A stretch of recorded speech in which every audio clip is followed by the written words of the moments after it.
Bugungi videomizda biz santexnika bo'yicha juda katta ma'lumotlar berishga harakat qilamiz. O'shuning uchun videoda bitta o'zim bo'lmayman.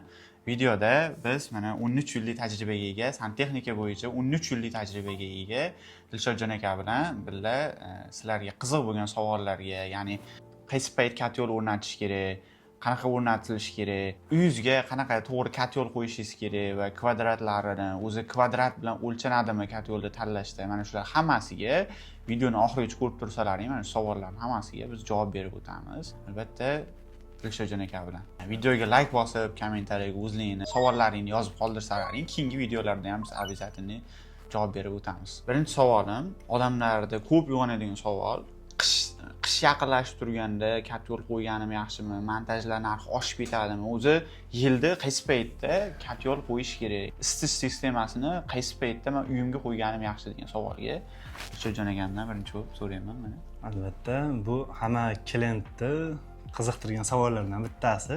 Javob berib o'tamiz. Boshqa ustalarda qanaqa bilmadik-ku, lekin biz o'zimizning jamoamizda narx stabil, bir xil yuradi. Qachonki bir xil yuradi, sezon paytida oshib, sezonmas paytda tushirilmaydi. Narx o'zi ko'tariladi, narx tushmaydi. O'zi santexnikada shunaqa narsa bor. Biz qaysidir payt qishda, sezon paytida klient qiynab ko'tarib, sezonmas paytda tushirib, bunaqa holat hali uchramagan, o'zimda bo'lmagan bunaqa holat. Bozor narxi stabil turadi. Turadi. Hamma ustaning o'z narxi bor. O'sha narxda ushlab turiladi. Yana bitta savol, Dilshodjon aka, katyolda necha gradusda ishlatgan ma'qul? Necha gradusda ishlatsa, o'zim uyim normal turadi? Katyolda gradus belgilash bo'yicha birinchi o'rinda tashqi haroratdan kelib chiqib qo'yiladi gradus, keyin ikkinchi o'rinda uyda yashovchi insonni o'ziga kerakli haroratni baribir belgilanadi. Bu narsani bir xil tempda ishlatish juda qiyin. Kimdadir qo'yilgan bu narsa gradusda 60-70 gradusga qo'yib qo'yib ishlatilishi mumkin, lekin tashqi harorat o'zgardimi, tashqi katyolda gradusini ham o'zgartiriladi. U bor narsa. Inson o'zidan kelib chiqib, uyda misol o'rtacha 20-25 gradus haroratga olib kelish uchun uyda egasi o'zini boshqarib, katyolni boshqarib, baribir o'sha haroratga olib kelib olinadi. Gradusda bir xil ushlab turish uchun обязательно katyolni borib ko'tarib yoki isib ketsa tushirish shartmi, yo o'zini qanaqadir moslamalari bormi? O'zi datchikni bilib turib, xonani tashqari sovib ketyapti, xonani gradusi ham sovuq. Ko'tarish kerak degan narsani qilsa bo'ladimi? Bor. Hozir hamma narsa bilasiz o'zingiz ham zamonaviylashib ketgan. Hozir hamma yo'q, kerak bo'lsa katyollar ham telefonga bog'lanib, Wi-Fi orqali o'zingiz uydamisiz, yo'qmisiz, kerak bo'lsa har bitta xonangizda spalniy, detskiy spalniy, kuxna, har bitta xonangizda, har bitta liniyangizda alohida gradusda boshqarish mumkin. Hamma narsaning ilojisi bor. Faqat bu shu aqlliroq sistema qilinadi, uy egasiga qulaylik bo'lishi uchun. Bu narsalar hamma narsaning ilojisi bor. Katyolga tushib gradusni boshqarish shart bo'lmay qolgan hozir. Ya'ni siz kamroq kiradigan uyingizga yoki doimiy, misol uchun kuningizni 90% ni o'tkazdiradigan xonangizga alohida gradus qilib turib, o'sha kamroq kiradigan xonangizga alohida boshqacha gradus, pastroq gradus qilib qo'ysangiz bo'ladi. Bu bilan siz ham elektrda ishlaydigan katyolingizni elektrini tejaysiz, gazda ishlaydiganingizni o'zingiz sarf xarajatlaringizni tejashingiz mumkin bu bilan. To'g'rimi aka? To'g'ri, to'g'ri. Aka, yana bitta savolim. Bemalol. Odamlar katyol tanlab turganda, katyolni uyga o'rnatib turganda, odamlar ko'p qiladigan xatolar bo'ladi. O'shalarni endi biz bilmaymiz, lekin siz mana 13 yildan beri bilasiz, ustalar bilan ishlaysiz va uy egalari bilan ishlaysiz. Mana shuni qanaqa xatolar qilishadi odamlar ko'p? O'sha sistemaga kerakli darajada katyol tanlanmaganligi. Ko'p joyda guvoh bo'lganman bu narsani. Bu narsani ochamiz, yana bitta shuni tema qilib tushuntirib berib ketamiz. Bu kattaroq mavzu. O'sha katyol kerakli kvadratga qarab tanlab qo'yishadi katyolni. Aslida u boshqa sistema ozgina hisob-kitob boshqacharoq. Shu xatoliklarni ko'p ko'rdim hozir. Shu kunlarda ham ko'rib turibman. Buni alohida bitta mavzu qilamiz katyol tanlash bo'yicha sistemaga. Bilasiz, Qo'qon sharoitida gaz ko'p o'chib yonadi. Ba'zi bir joylarda gaz umuman yo'q.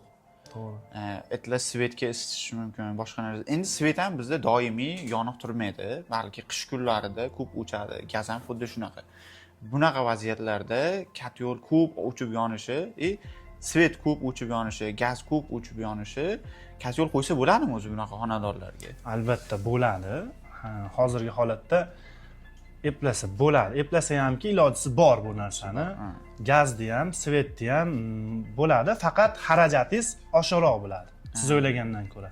Oddiy misol, svetimizni eplasak bo'ladi. Divizor yoki UPS orqali eplasa bo'ladi. Gaz muammosiga kelganda ozgina qiyinroq. Hozirgi bizni o'sha nastin ilinadigan katyollarimizga, isitish uchun chiqargan katyollarimizga propan moslashadi, shunaqa qilib qilinadi. O'zimiz ham qilgan joylarimiz bo'lgan. Lekin siz o'sha qilib turgan xarajatingizdan, oylik xarajatingizdan ko'ra kerak bo'lsa 2 barobar ko'proq xarajat qilasiz. Shu tarafi bor. Ziyon taraflariga keladigan bo'lsak, ziyon taraflari misol o'sha katyol aynan propan gaz uchun chiqarilmagan.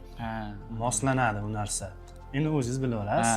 Bu katyol yoki nima o'rnatishdan oldin shu propanga moslab olish kerak yoki gazga moslab olish kerak. Gaz o'tsa propanga avtomatik ulanib ishlaydigan katyolning o'zi yo'q va propan o'chib qolsa, propaningiz tugab qolsa, gazga avtomatik ulanib ishlab ketadigan katyolning o'zi yo'q hozircha. Elektr qismini to'g'rilasangiz bo'ladi. Bu narsaning iloji bor. Chunki elektr qismida bunaqangi katyol o'zi asli ko'p elektr tarafdan ko'p rasxod qilmaydi. Asosan rasxod tarafi bu gazdan. Gazdan bo'ladi. Endi aka, mana katyol qo'yganimizdan keyin baribir uni servis qilish kerak. To'g'ri. To'g'irlab turadigan joylari bor, uyda egasi o'zi to'g'irlab turadigan joylari bor, ustani o'zi to'g'irlab turadigan joylari bor. Mana shu ustani qancha muddatda chaqirish kerak, servisni qancha muddatda qilish kerak? Va qilinmasa nimalarga olib kelishi mumkin? Mana shularga. Xo'p, bu narsani biz katyol o'rnatganimizda birinchi o'rinda klientga tushuntirib berib ketamiz. Yangi katyol o'rnatganimizda. Endi o'sha klientlarimiz qachonki o'sha rasxoddan qochishmasa, ozgina rasxod bo'ladi. Servis xizmati o'zi ko'p joylarda 1 yil ko'rib beriladi katyolda. Lekin biz aytib ketamiz, 2-yilga o'tib, 2 yil ishlatib katyolni ko'rish kerak. Kerak bo'lsa, ichi qozonlarini, dimoxodlarini bir tozalab, dimoxod kerak bo'lsa har yili, har sezondan oldin ko'riladi. Bu majburiy aynan. Sezonga kirildi, yoqish kerak katyolni, обязательно tekshiriladi dimoxod, keyin yoqiladi. Ya'ni qishdan oldin har safar dimoxodini tozalash kerak. Tekshirib, keyin yoqish kerak dimoxod katyollarimizni. O'zi ko'p joyda klientlarimizga aytib ketamiz, 2 yilda servis xizmatiga, tozalab berish xizmatiga topshirsangiz, shu katyolni sizga uzoq muddatga xizmat qiladi deb tushuntirib ketamiz. Ba'zi joylarda bu narsa qilinadi, ba'zi joylarda klientimiz ishlayapti-ku deb 4-5 yil ishlatgan joylar ham bo'ladi. Lekin bu narsa o'zi uchun minusga olib keladi. 2 yilda katyolni tozalashni maslahat beraman. Aka, hali endi aytib o'tdingiz, kvadratga qarab katyol tanlanmaydi dedingiz. To'g'ri. Men o'ylardim, uyimni, xonamni kvadratidan, uyimni kvadratini hisoblab katyol tanlanadi yurardim. Lekin siz hozir boshqacha gap aytdingizga men o'ylanib qoldim. Buni o'ziga yarasha hisob-kitoblari bor. Bateriya degan narsa bor, tashqi sovuqli. Uylar hozir har xil holatda solinadi. Bilsangiz, ichma-ich deydi. Kottej forma uyda bo'lganganmiz. Ichma-ich uylar, keyin o'zimizda eskicha qator solinadigan uylar. Mana shu uylarimizni kvadrati bir xil bo'lishi mumkin. Sizga oddiy tushuntirganimda, misol qator solingan uyimiz 200 kvadrat deylik. Misol uchun, kottej forma uyimiz ham 200 kvadrat. Mana shu narsa ikkalovi hisob-kitobi 2 xil chiqadi. 2 xil chiqadi. Sababi qator ketma-ket solingan uyda bateriya ko'pligini hisobiga. Shu narsani ko'pchilik hisobini olishmaydi-da. Bu narsa hammasi nimaga borib taqaladi? Hisob-kitobga. Kvadrat birinchi o'rinda kilovatga aylantiriladi. Chunki bilsiz, katyolda ham yoniga kilovat yozilgan bo'ladi. E'tibor bergan bo'lsangiz, 24 kilovat, 25, 30 kilovat, 35 kilovat. Mana shu narsaga aylantirib olinadi. Buni o'ziga yarasha formulalari bor, hisob-kitoblari bor. Ana o'shanda keyin hisob-kitob chiqqandan keyin katyol tanlanadi. Kilovat shundan kelib chiqadi katyolda razmer, qanaqa razmerda tanlashingiz shundan kelib chiqadi. Demak shunda sizni uyingiz 50 kvadrat bo'lishi mumkin, lekin qo'shningizni ham xuddi shunaqa uyi 50 kvadrat bo'lishi mumkin. Lekin qo'shningiz uyini ikkita xonaning masofasi bilan sizni ikkita xonangizni masofasi umuman boshqa-boshqa bo'lishi mumkin. Bateriyasi deng, to'g'ri. Bateriyasi. Bateriya masofa emas, sovuqlik xona bilan, misol uchun uzun qurilgan xona. Yonma-yon solingan uy bilan baribir masofasi boshqa bo'lgani bateriya degani emas. Ichma-ich solingan uy bilan yonma-yon solingan. Atrofida uy bo'lmasa, misol ikkita yonma-yon uy, ikkita yonma uy 25 kvadrat, 25 kvadrat. Atrofida hech nima yo'qmi? Narsa yo'q, hech narsa yo'q. Mashina batareyasi ko'p. Bu tarafdan ham sovuq bor, bu tarafdan ham sovuq bor, bu tarafdan ham sovuq bor. Issiq yo'qotadi shu yerda. Ichidan radiator qo'ydingizmi, issiq hamma tarafdan devordan chiqib ketadi. Bunda hisob-kitob ko'proq kilovat chiqadi. Endi mana shu holat ikkita uy yonma-yon. Bu tarafida uy bor, bu tarafida uy bor. Bu tarafida ham uy bor. Tasavvur qiling, yoki ikki tarafida uy bor. Xona bor. Mana shu holatda kilovat kamroq chiqadi.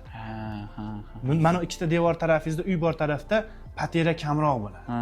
Issiqlik yo'qotishingiz va sovuqlik kirishi kamroq bo'ladi. Shuni hisobiga ikkita bir xil kvadratdagi uyning hisob-kitobi joylashuviga qarab turib hisoblab chiqiladi, uni ko'riladi. Oddiy misol aytishadi, telefonda tushuntirib berishadi. Meni 200 kvadrat uyim bor, qanaqa katel olishim kerak?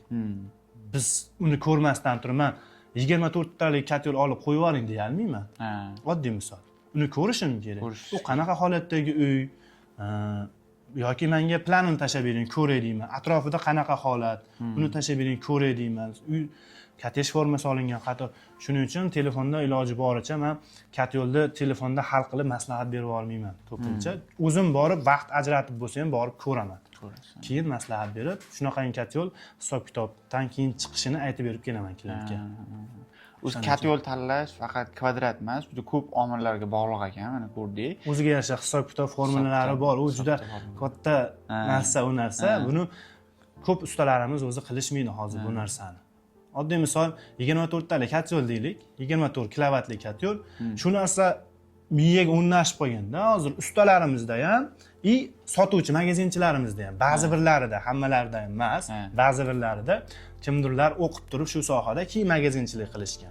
Kimdirlar faqat sotishni bilishadi bu narsani. Shuning uchun 24 talik katyol 240 kvadrat uchun deyshadi. Bu narsa noto'g'ri narsa. Videolarda ham ko'pida o'qisa komment yozib kirib qo'yaman.